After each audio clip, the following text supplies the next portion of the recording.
आज यहाँ मजलूमों की आवाज बनकर खड़ा हूँ। उन करोड़ों भारतीय मुसलमान और अल्पसंख्यकों की जद्दोजहद और हक की बात करना चाहता हूँ जो इस देश का अटूट हिस्सा हैं। मेरे अल्फाज बंटवारे के नहीं बल्कि इत्तेहाद के हैं। मेरे अल्फाज मायूसी के नहीं बल्कि एक उम्मीद के हैं।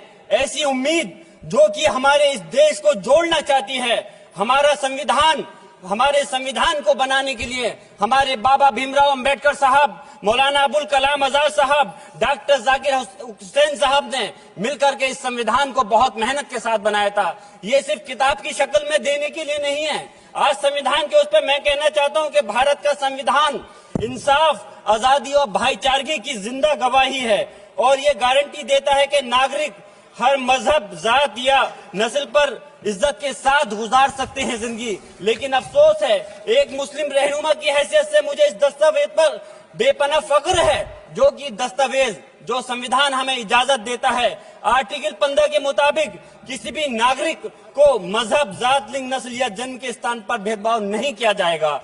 आर्टिकल 19 में बोलने के अभिव्यक्ति की आजादी का हक दिया गया है जो कि हमारे अधिकारी को हक की आवाज को छीनने का आप काम कर रहे हैं। आर्टिकल 25 अपने मजहब को मानने और उस पर अमल करने की आजादी देता है।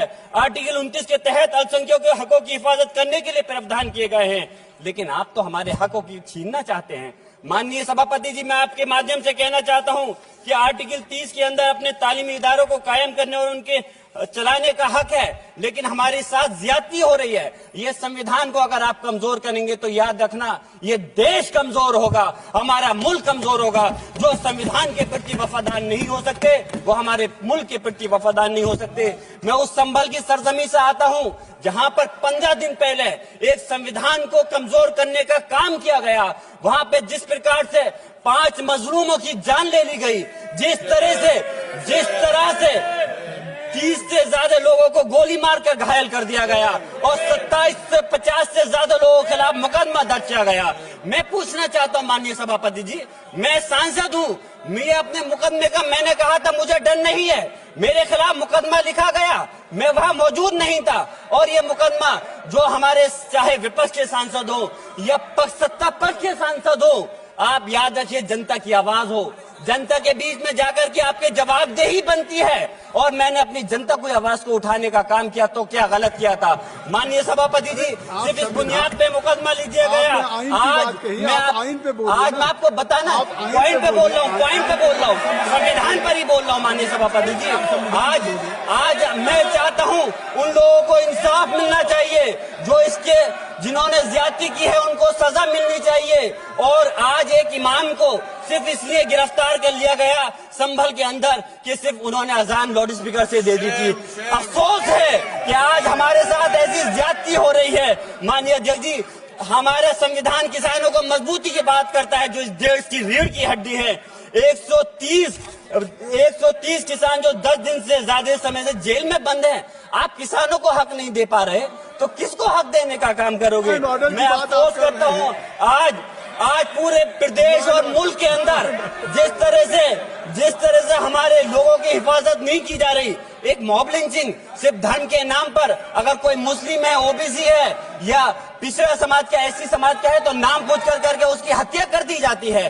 बुलडोजर चलाए जा रहे हैं। हेट स्पीच, अगर कोई हम कुछ बोलते हैं तो हेट स्पीच करके मुकदमा दर्ज कर देते हैं। और जो हमारे धार्मिक आका हमारे सल्लल्लाहु अलैहि वसल्लम की शान में गुस्ताखी करता है उनके खिलाफ कोई कार्रवाई नहीं।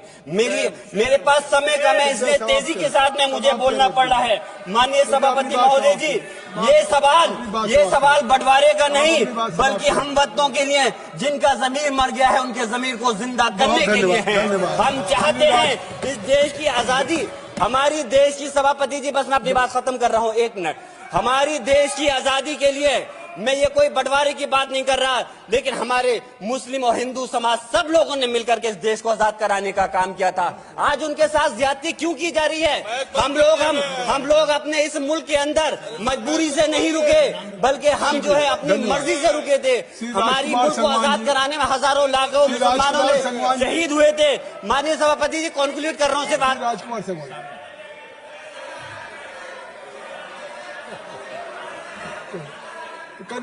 आप कंक्लूड करें ना, आप कंक्लूड कर लें। माइक शुक्रिया शुक्रिया माननीय सभापति जी। मैं एक मुस्लिम और अल्पसंख्यक रहनुमा के तौर पर मैं अपनी बिरादरी के लिए खास हक के मुताबिक नहीं करता। मैं सिर्फ ये चाहता हूं कि आईना के बाद संविधान के मुताबिक हर नागरिक के लिए जो वादा किया गया उसे पूरा हो, हुकूमत से कमजोर की हिफाजत को यकीनी बनाए और नफरत फैलाने वालों को सजा दे।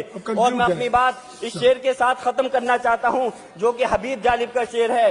ऐसे जुल्म सुबह बेनूर को मैं नहीं मानता, मैं नहीं जानता, मैं भी खाइफ नहीं तख्ताए दार से, मैं भी मंसूर हूं कैदो अगियार से, क्यों डराते हो जिंदान की दीवार से, जुल्म की बात को जहल की रात को मैं नहीं मानता, मैं नहीं जानता। श्री राजकुमार संगवान जी।